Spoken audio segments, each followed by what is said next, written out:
हाय, आपल्या मिनी ब्लॉगमध्ये तुझं सर्वांचे स्वागत आहे.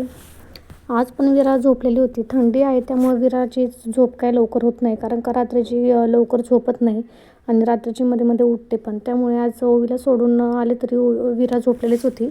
शेजारी सांगून गेले होते की विरा झोपली आहे तर लक्ष द्या.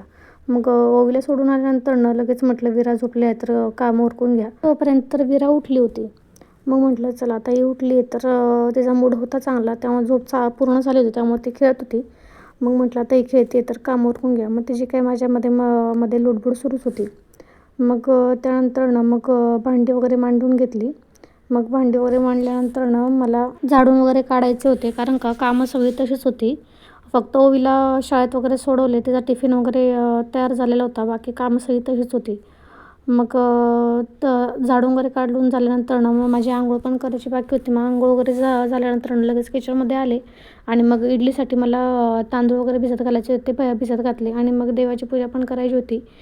पूजा वगैरे करून घेतली आणि मग पूजा वगैरे झाल्यानंतर म्हटलं आता साठी थोडा कुकरला भात लावला होता, कारण का विरा तर भात एवढा आवडतो ना की काय विचारायच नको.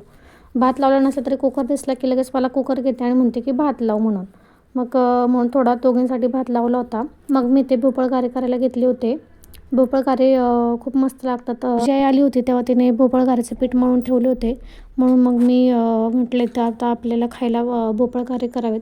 मग भोपळ घारे तळायला घेतले.